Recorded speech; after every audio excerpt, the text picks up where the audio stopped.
J'ai dit ça à ma grand-mère, elle a ri un peu. Elle dit parce que souvent l'Afrique n'est pas comptée. Ici, depuis longtemps, on apprend ça.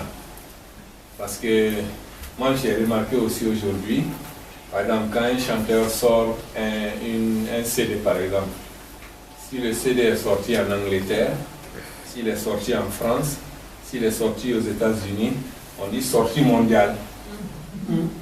Voilà, alors que c'est deux pays d'Europe et un pays d'Amérique. Surtout si on ajoute Japon, on dit super mondial. Mais l'Afrique n'est pas comptée dedans.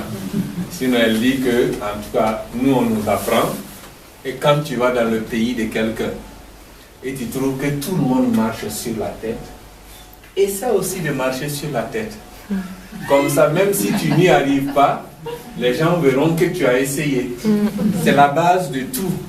Quand tu vas chez quelqu'un, essaie de faire comme la personne fait. Là, tu seras mieux accepté. Et c'est illustré par le conte que voici. Ma grand-mère me dit qu'il était une fois deux amis. Ils étaient amis pour être nés le même jour. Le même jour dans la même case. Le même jour de la même semaine. La même semaine du même mois. Le même mois de la même année. Ils étaient amis, que dis-je, ils étaient frères et sœurs pour avoir été initiés le même jour dans la même case par le même maître de cérémonie. C'était la vérité et le mensonge. Un jour, ils ont décidé d'aller en aventure. Et juste à la sortie du village, le mensonge a dit à la vérité: il serait bien qu'on se fixe des règles propres à nous deux. La vérité a trouvé que c'était une très bonne idée. Le mensonge a continué en disant qu'il proposait que, où qu'ils arrivent, il y ait une seule personne qui parle, et elle parlera pour les deux. La vérité a trouvé que c'était encore une très bonne idée. Le mensonge a fini en disant que comme lui, mensonge, avait mauvaise réputation, il serait bien que ce soit la vérité qui commence. Quand ils se furent entendus en tout point, ils ont commencé à marcher. Ils ont marché pendant 3 jours et 3 nuits. Au petit matin du 4e jour, ils arrivèrent à l'entrée d'un premier village. À l'entrée de ce village-là, il y avait une case. Dans cette case vivait une femme et son homme qui étaient allés à son travail, et la femme était en train de faire à manger. Les deux étrangers avaient si faim que quand ils sont arrivés, la dame les a donné à boire et elle les a donné le repas qu'elle venait de préparer. Les deux avaient si faim qu'ils ont tout mangé. Le soir venu, le mari de la femme est arrivé. Il a réclamé sa part de nourriture, mais il n'y avait plus rien à manger. Le mari s'est fâché. Il a commencé à gronder la femme. La femme, trouvant qu'elle avait bien fait en donnant à manger à des gens qui en avaient besoin, elle a commencé à répondre à son mari. La bagarre a commencé à s'installer, mais comme les deux étaient très sages, ils ont décidé de prendre les deux étrangers à témoin. Là, la vérité s'est levée. Elle a dit: madame, vous n'avez pas raison.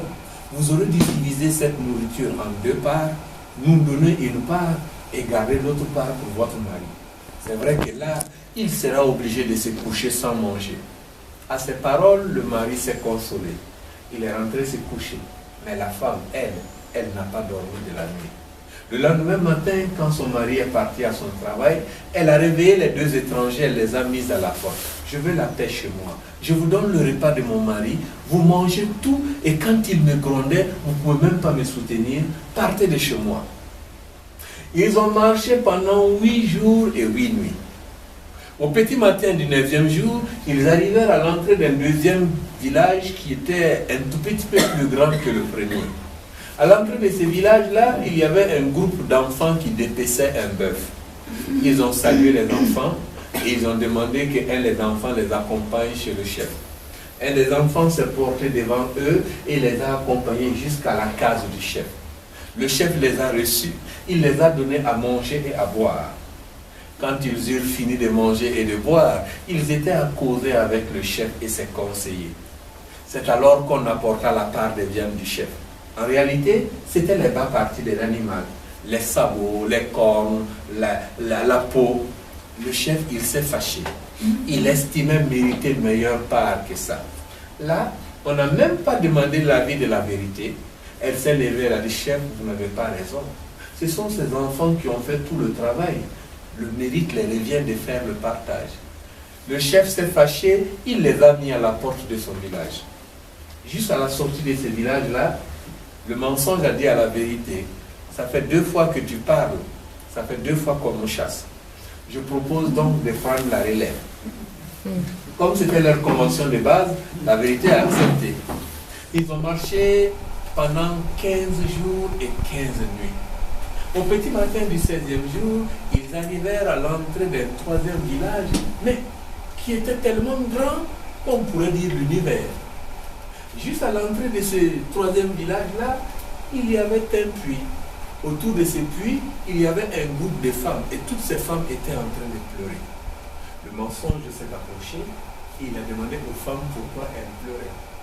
C'est parce que notre chef vient de perdre sa femme, et nous sommes toutes prises au village. Le mensonge a éclaté de rire. Vous riez parce que votre chef a perdu sa femme? Vous n'avez pas appris qu'il y a quelqu'un qui peut ressusciter les morts? À ces paroles, les oreilles de toutes les femmes se sont dressées. Allez dire au chef qu'il y a 2 personnes là qui peuvent ressusciter sa femme. Je ne vous dis pas la course qu'il y a eu. Chacune des femmes voulant être la première à annoncer cette bonne nouvelle au chef. D'ailleurs, on dit que c'est ce jour que le sprint a commencé, tellement les femmes sont parties vite. C'est donc ex aequo qu'elles sont arrivées à l'entrée du village. Elles se sont mises à crier « Chef, il y a 2 personnes à l'entrée, est-ce qu'ils prétendent pouvoir ressusciter votre femme ?» Aussitôt, le chef donna ordre de faire griller son plus gros mouton qu'on apporta aux 2 étrangers.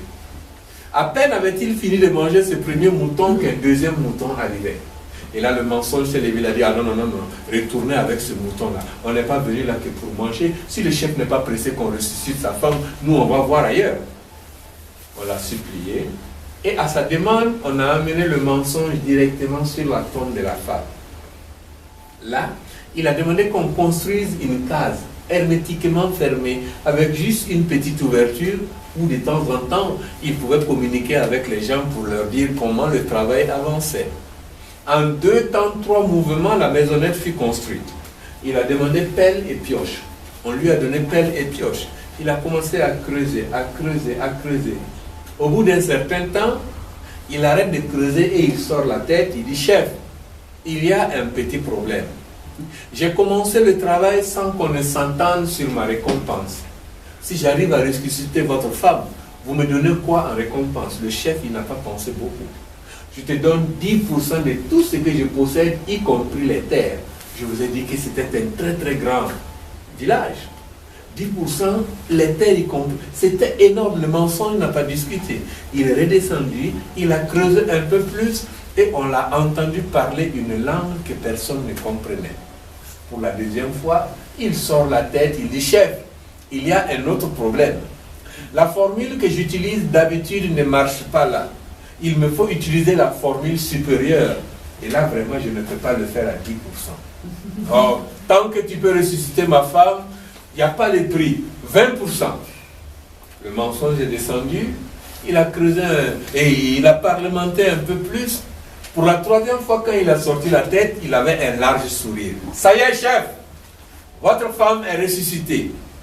Le chef a poussé un cri de joie qui fut coupé par le mais du mensonge. La formule a été si puissante qu'elle a ressuscité votre femme, c'était notre convention. Mais elle a aussi ressuscité votre père, le père de votre père, le père du père de votre père, enfin toute votre ascendance, et ils veulent tous sortir. Il faut savoir que dans ce village-là, tant que le père du chef vivait, le chef il était prince. Ce chef ne voulait pas redevenir prince. Mensonge, laisse tout le monde dedans, sors seulement avec ma femme et je te donne 30%. Le mensonge dit 30% c'est beaucoup, mais ton père pour sortir, il me propose 40%.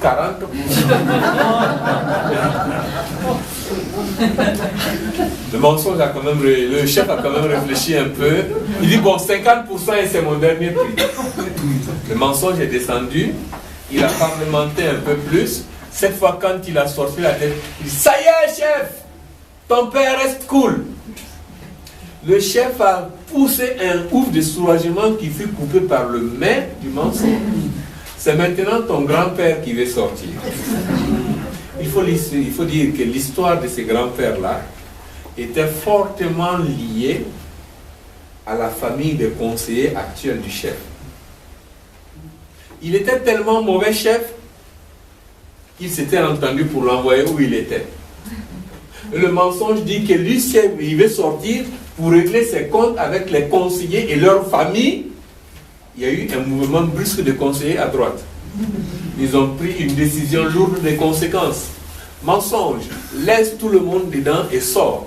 Le mensonge dit, je ne peux pas faire ça, j'aurais travaillé pour rien. Les conseillers lui ont dit, c'est nous les conseillers qui mettons les chefs en place. Laisse tout le monde dedans, sors et nous allons te nommer chef de notre pays.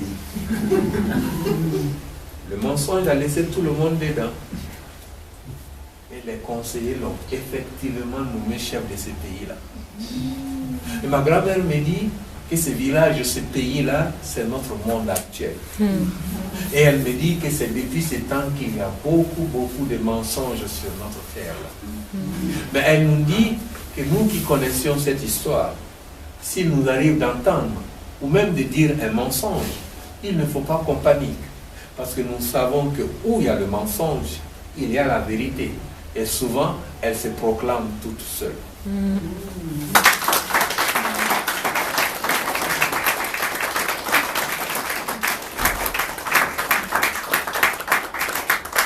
dernière pour la route.